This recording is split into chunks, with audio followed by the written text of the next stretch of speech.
newly elected mayor, Zohran Mamdani, is now just hours away from stepping into his new role. I know Robby's so happy. And apparently already beefing with some wealthy and powerful people. The mayor-elect fired back at Elon Musk on the billionaire's social media platform X after Musk joined a chorus of criticism for Lillian Bonsignor, Mamdani's pick to head up the New York Fire Department. The reason for the criticism: while Bonsignor has extensive experience as an EMS responder, she never served as a firefighter. Additionally, she would only be FDNY's second female commissioner and the first openly gay commissioner, prompting some online to call her a diversity hire. InfoWars' Brianna Morello, not my favorite person, quipped in her own post, Mamdani appointed Lillian Bonsignor as a new FDNY commissioner. Only problem is she's never been a firefighter. Word of advice: you can't put out a fire with rainbow flags. Musk himself warned, quote, people will die because of this. Proven experience matters when lives are at stake. But Mamdani defended his pick, writing in response, experience does matter, which is why I appointed the person who spent more than 30 years at EMS. You know, the workforce that addresses at least 70% of all calls coming into FDNY. It should be noted that Bonsignor's appointment has been endorsed by 3 different unions representing city firefighters, FDNY officers, and medics. And former FDNY Commissioner Laura Kavanaugh, who was the first woman to hold the title and also didn't have firefighting experience, praised the pick on LinkedIn, writing in part, quote, when I was sworn in, I said it only meant something to be first if I wasn't the last. I'm so happy I didn't have to wait long for that to be the case. Mayor-elect Mamdani has made a terrific choice, and the city and FDNY are lucky to have her. I thought this was just rich, coming from Elon Musk to be the critic, talking about somebody with no experience going into a government role and making some decisions that lead to terrible circumstances. This is somebody who worked on saving lives for 30 years and going into a role where firefighters ultimately are mostly saving lives and putting out fires, literally. But he literally created Doge, goes to head up a government program, and leaves government with his tail tucked, good at making having done nothing, saying that he saved billions or millions. I don't even know what number he made up, but people have gotten their jobs back, a lot of them, went right back to work.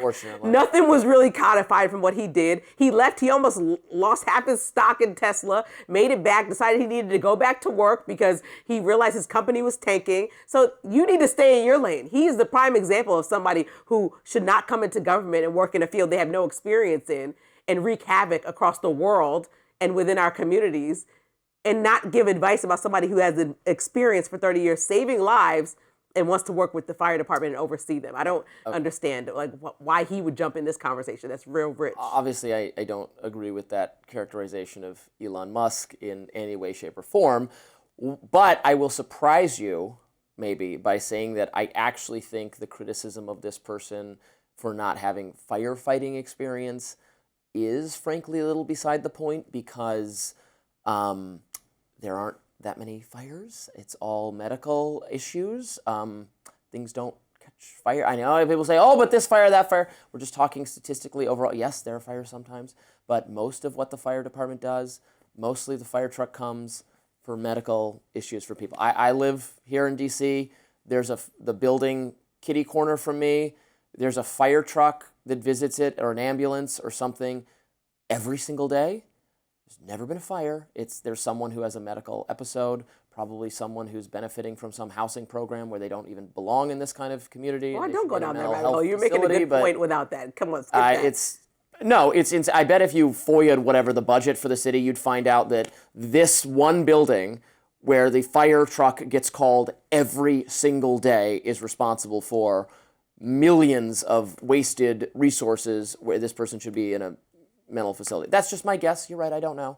Anyway, the fire truck is there all the time. It's not having to do anything with fires. So experience with EMS is, frankly, the more practical, more important experience. So I think this criticism is not the best. So to this, you would say, Elon Musk, stay out of this. This is not your war to win. Stay out. I'd say having EMS experience for modern day firefighting capabilities is the more relevant category because that's mostly what the fire department does. We have mostly, not entirely, and there's natural disasters, blah, blah, blah, but not a lot of firefighters. And it also really frustrates me whenever... Here in city, there is in California and in wildfires. There are still fires taking place, I know, Yes. but cities, modern buildings are very fireproofed, etc. It really frustrates me whenever there's a woman or a person of color or a person in the LGBTQ plus community. Like, why do people like the reporter from InfoWars want to take the opportunity to try to just bash any association this person might have to say that's the only reason why they got hired? Perhaps, if you just use your brain and any type of Google ability, you can see that people may be in reasons because maybe their proximity to Mamdani, just like several people I'm sure in her life, even herself probably have gotten a job because they might know somebody. Whether, that has nothing to do with it. No, some things have something to do with who you know. Some things have to do with your experience. But a lot of times I think sometimes on the right, they just look at things and say, how can I make this a diversity issue and make this a diversity DEI conversation? And it's because Democrats do that. No, it's because it doesn't make any sense. The first, wow, it's amazing that she's the first, no, blah, blah, blah. It is amazing. It is amazing because America finally has equaled up to what we're seeing and be reflected in society. Anything amazing anymore? No, it's just that the idea that the person is gay doing something is not the amazing part.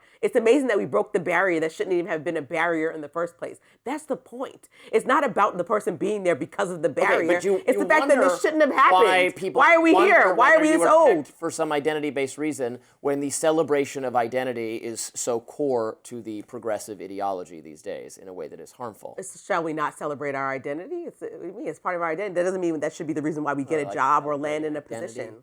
Identity is not a big fan, no. We should celebrate individual achievement, independent of identity. If the best person for the job is a straight white male, that's fine. If it's a gay black female, that's fine. If it's one-armed Irishman, that's fine. If it's Niall, I don't care. It doesn't matter.